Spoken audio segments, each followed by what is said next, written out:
हरियाणा में तीसरी बार भारतीय जनता पार्टी की सरकार नहीं बनती अगर अहिरवाल ने मजबूती के साथ बीजेपी का साथ नहीं दिया होता। यह बयान मेरे नहीं है, यह बयान है हरियाणा सरकार की कैबिनेट मंत्री आरती राव का।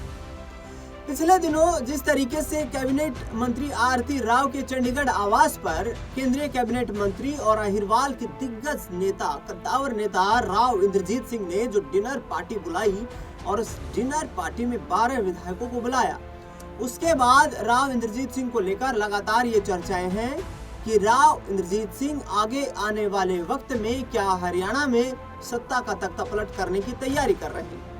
लगातार सवाल पूछे जा रहे हैं। इन सवालों के बीच आरती राव का एक फिर से बड़ा बयान सामने आ गया। आरती राव ने कहा कि बीजेपी ये बताए कि सरकार कहां से बनी है। बीजेपी की सरकार की हवा हमने बनाई, मजबूती हमने दी, दक्षिणी हरियाणा ने पूरा सपोर्ट दिया और जिसके चलते बीजेपी की सरकार बनी। वरना किसी भी नेता में इतना आत्मविश्वास नहीं था जो ये खुलकर कह सके कि हमारी सरकार बन रही है।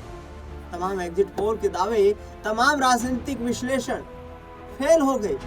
तमाम जो बड़ी बड़ी बातें कही जा रही थी वो धरी की धरी रह गई और कांग्रेस पार्टी फिर से हरियाणा में हार गई। आरती राव ने इस जीत का पूरा श्रेय उनके पिता राव इंद्रजीत सिंह को दिया है। आरती राव का प्रमुखता के साथ कहना है कि भाई राव इंद्रजीत सिंह, आज देखिए हरियाणा में उनकी सियासी ताकत क्या है। हरियाणा में एक भी ऐसा राजनेता नहीं है जो कि उनसे बड़ी सियासी ताकत रखता हो। वो अहिरवाल की ताकत के साथ हरियाणा के सबसे मजबूत राजनेता हैं। बीजेपी में आज उनसे बड़ा कोई चेहरा नहीं है जिसके पास 12 विधायकों का समर्थन मौजूद है और जिसके चलते हम सरकार में अपनी प्रमुखता के साथ ताकत दिखा रहे हैं, सरकार को चला रहे हैं। आरती राव का कहना है कि सरकार चंडीगढ़ से नहीं बल्कि रामपुरा हाउस से चल रही है।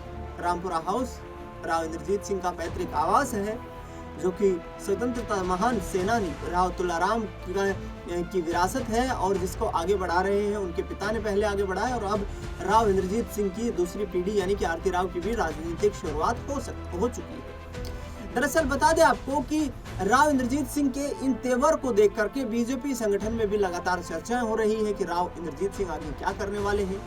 कहीं ना कहीं राव इंद्रजीत सिंह ने अपनी सियासी ताकत इसलिए दिखाई है कि आगे आने वाले वक्त में उन्हें केंद्रीय कैबिनेट मंत्री पद से ना हटाया जाए, क्योंकि 75 साल की उम्र के पड़ाव को पार कर चुके हैं राव इंद्रजीत सिंह और आगे आने वाले वक्त में प्रधानमंत्री नरेंद्र मोदी की कैबिनेट में विस्तार होता नजर आ सकता है, जो विस्तार आगे आने वाले वक्त में कहीं ना कहीं राव इंद्रजीत सिंह के लिए मुश्किलें खड़ी कर सकता है, चुनौतीपूर्ण बन सकता है। लेकिन उससे पहले ही राव इंद्रजीत सिंह ने अपनी सियासी ताकत दिखाकर ये मंशा स्पष्ट कर दी है, जाहिर कर दी है कि हरियाणा में आज भी उनसे बड़ा राजनेता नहीं है। यदि उनके साथ छेड़छाड़ हुई तो फिर इसके नतीजे विपरीत भी हो सकते हैं। दरअसल राव इंद्रजीत सिंह रेवाड़ी पहुंचने के बाद स्पष्ट रूप से ऐलान कर चुके हैं कि पहला तो उनका दरबार खुला है, जो भी आए, जिस भी काम को लेकर के आए, हर संभव मदद की जाएगी। दरबार में आने के लिए किसी तरीके की कोई रोक टोक नहीं है। दूसरी ओर उन्होंने ये कहा कि अब वे दबाव की राजनीति नहीं करेंगे, बचा हुआ कार्यकाल जो है अपना स्वतंत्रता के साथ पूरा करेंगे। उनको जो फैसला उचित लगेगा उस फैसले को लेने में वो पीछे नहीं हटेंगे। तो क्या मुख्यमंत्री की कुर्सी का ताल आने वाले वक्त में राव इंद्रजीत सिंह ठोकने वाले हैं? फिलहाल आप क्या सोचते हैं इस पूरे मुद्दे को लेकर? क्या वाकई अहिरवाल से ही सरकार चल रही है? और यदि अहिरवाल से ही सरकार बन रही है तो क्या बीजेपी को अब राव इंद्रजीत सिंह की राजनीतिक ताजपोशी मुख्यमंत्री के रूप में करनी चाहिए? अपनी राय कमेंट में भेज सकते हैं। फिलहाल इस खास रिपोर्ट में इतना ही। देश दुनिया से जुड़ी तमाम बड़ी खबरों के लिए देखते रहिए नेक्स्ट 9 आवर।